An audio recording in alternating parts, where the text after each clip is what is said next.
ఆదిలాబాద్ జిల్లా ఇచ్చోడ మండల కేంద్రంలో నిన్న జరిగిన యువకుని దారుణ హత్యకు ఆస్తి తగాదాలే ప్రధాన కారణమని మృతుని తండ్రి హత్య చేసిన వ్యక్తులు సంబంధితులేనని, తమకు రావాల్సిన భూమిని మృతుడు పెన్షన్ పథకం దరఖాస్తు ఫారం అని తమ తల్లి సంతకం తీసుకున్నాడని, తమ పేరుపై చేసుకున్నాడని కుల పెద్దలు సమక్షంలో కూడా 2-3 సార్లు పంచాయతీ పెట్టడం, హత్యలో పాల్పడిన వారు చేన్లో వేసిన షెడ్ మృతుని తండ్రి కూల్చివేసిన నుండి వీరిని హత్య చేయాలని పగ పెంచుకున్నారని నిన్న మంగళవారం ఉదయం 10 గంటలకు ఒంటరిగా ఉన్న ఈశ్వర్ పై దాడి చేయగా ఆయన తప్పించుకొని పిహెచ్సి వైపు పరుగు పెట్టగా పట్టుకొని గొడ్డలి కత్తి సుత్తితో దారుణంగా హత్య చేసి పరారయ్యారు అని ఇచ్చోడ సిఐ చంద్రశేఖర్ తమ ఇచ్చోడ సిరికొండ నేరడుగొండ గుడిహత్నూర్ సిఐల బృందంతో హంతకులను చాకచక్యంగా పట్టుకోవడం జరిగిందని, వీరిని ఈ రోజు రిమాండ్ కు పంపించడం జరుగుతుందని ఉట్నూర్ డిఎస్పీ సిహెచ్ నాగేందర్ తెలిపారు. ఈ మీడియా సమావేశంలో Ichoda SI Naresh Kumar, Neradigonda SI Sayanna, Sirikonda SI Srikanth, Gudihatnur CI ఇమ్రాన్లు పాల్గొన్నారు.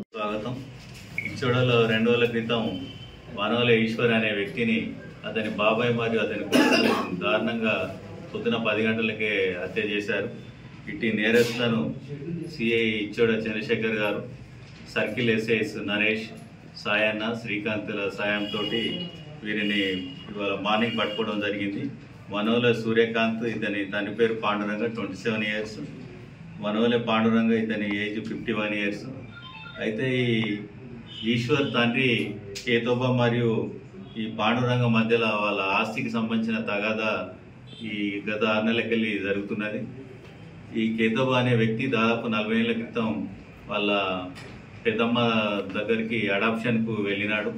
పోయిన తర్వాత కూడా ఈ ఏదైతే ఇతనికి ఉన్న 4.5 acres ఉన్నదో ఈ ఆస్తి కోసం తల్లిని ఏదో పెన్షన్ గురించి అని చెప్పేసి మా అబ్బాయి పెట్టి సంతకాలు పెట్టి రిజిస్ట్రేషన్ చేసుకున్నారని చెప్పేసి ఈ నేరస్తుల అభియోగం.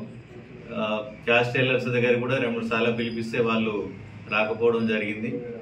అట్లనే చేన్లో ఉన్న వీళ్ళు షెడ్ ఒకటి కట్టుకుంటే ఆ షెడ్ను కూడా వాళ్ళు ఈశ్వర్ అనే వ్యక్తి అతని తండ్రి డ్యామేజ్ చేయడం జరిగింది. ఇవన్నీ మనసులో పెట్టుకొని చంపుదామని చెప్పేసి ఆ రోజు బైక్ పై తండ్రి కొడుకులు ఇద్దరు వచ్చి కత్తి మరియు గొడ్డలి, సుత్తె ఈ 3 ఆయుధాలతోటి ఇంటికి కొద్దిగా దూరంలో కాపు కాసి ఈశ్వర్ అనే వ్యక్తి ముందుకు వచ్చి కొద్దిగా బైక్ మీద పాన్ షాప్ దగ్గర ఆగేసరికి అతన్ని అక్కడ వెంటాడి కొద్ది దూరంలో పిఎస్సి దగ్గరికి పారిపోతుండగా డే లైట్లోనే 10 గంటలకు అందరూ చూస్తుండగానే చంపడం జరిగింది.